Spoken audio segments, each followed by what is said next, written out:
नमस्कार. आपल्या अण्णा या यूट्यूब चॅनलमध्ये आपण सर्वांचं स्वागत.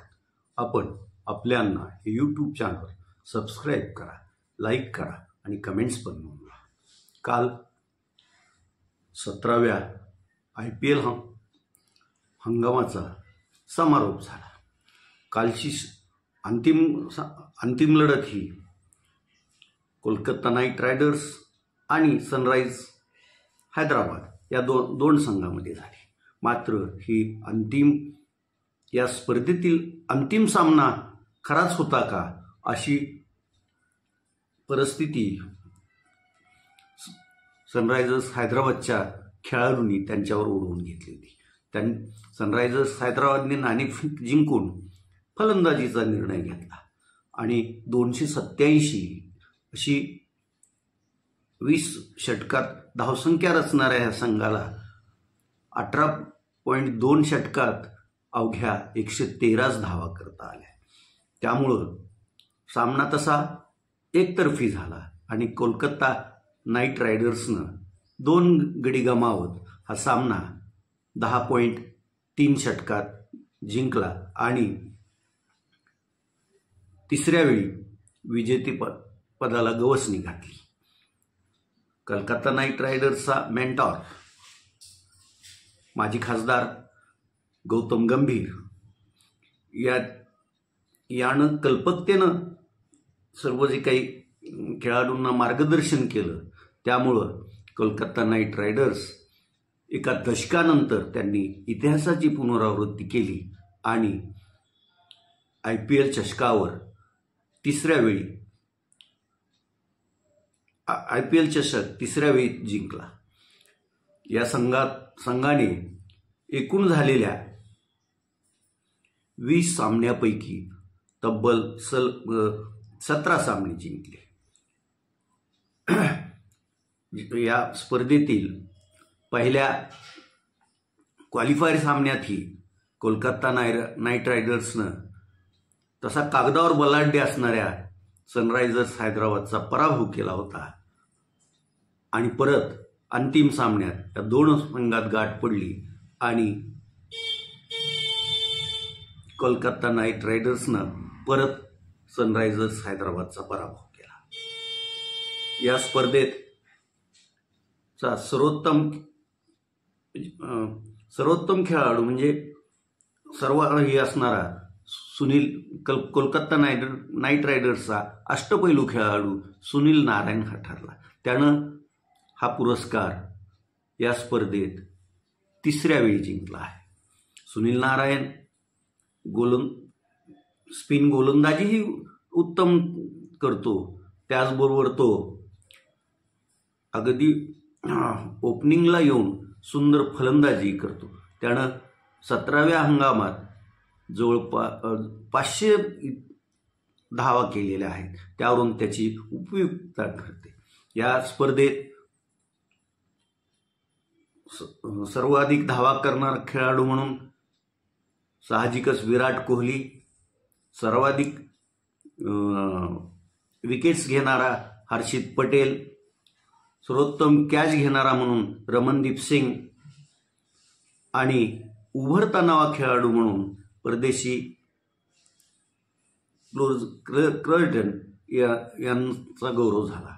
या सामन्याचा सामनावीर कोलकाता नाईट रायडर्सचा सर्वात महागडा असा खेळाडू मिशेल स्टार्क ठरला. त्यानं याही सामन्यात म्हणजे पहिला जो 6 षटकांचा खेळ असतो त्यात 2 गडी सनरायझर्स हैदराबादचे 2 गडी बाद केले होते. IPLच्या 17व्या हंगामाची सांगता तर काल झाली.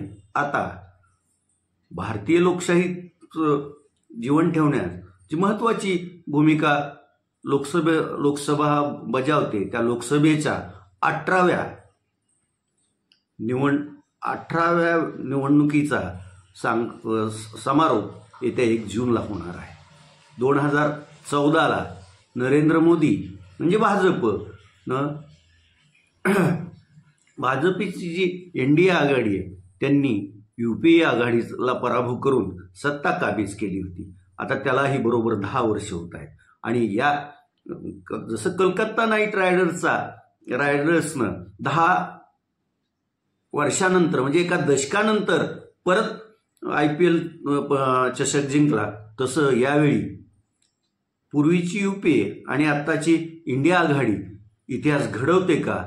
2034ला जो काय झालं त्याचा पलट म्हणजे पलट म्हणजे त्याला रितसर निवडणुकीच्या लोकांच्या मतदारांच्या याच्यातून परतफेड करते कसं हे आपल्याला 4 जूनला कळणार आहे. तोपर्यंत आपल्याला संपूर्ण भारतातील 543 लोकसभा मतदारसंघापैकी ज्या जवळपास 490च्या पुढं मतदारसंघात 25 मेपर्यंत मतदान पार पडलं आहे. आणि जे काही आता राहिलेले 40-45 मतदारसंघ आहेत त्यात साठी 1 जूनला मतदान होणार आहे. आणि एकूण 543 लोकसभा मतदारसंघातील मतमोजणी 4 जूनला पार पडणार आहे. तोपर्यंत आपल्याला वाट बघावी लागणार आहे. आणि मग एका दशकानंतर इतिहासाची पुनरावृत्ती होते की काय कसं याकडं आपल्याला लक्ष ठेवून राहावं लागणार आहे. एकंदरीत संपूर्ण देशाचा कल पाहता जे नरेंद्र मोदी आणि त्यांचे सहकारी 400 पार अशी घोषणा सुरुवातीला देत होते, ती काही सत्यात उतरेल असं दिसून येत नाही. त्यामुळं नेमकं काय घडेल, मग कोणाला कोणत्या पक्षाला सर्वाधिक जागा मिळतील, कोणती युती की NDA आघाडी सरस ठरेल, हे सर्व आपल्याला 4 तारखेला संध्याकाळी उशिरा कळेल. तोपर्यंत आपल्याला वाटच पाहावी लागणार. आज महाराष्ट्र राज्य माध्यमिक शिक्षण मंडळ 10वीचा निकाल जाहीर करणार आहे. आज दुपारी 1 वाजल्यापासून मंडळाच्या वेबसाईटवर हा निकाल आपल्याला पाहायला मिळेल. या परीक्षेत यशस्वी होणाऱ्या सर्व विद्यार्थ्यांचं मी अभिनंदन अगोदरच करतो. आणि अयशस्वी ठरलेल्या विद्यार्थ्यांनी खचून न जाता परत तयारी करून 10वीचा गड सर करावा हीच त्यांना शुभेच्छा देतो. आज तुर्तास एवढंच. धन्यवाद.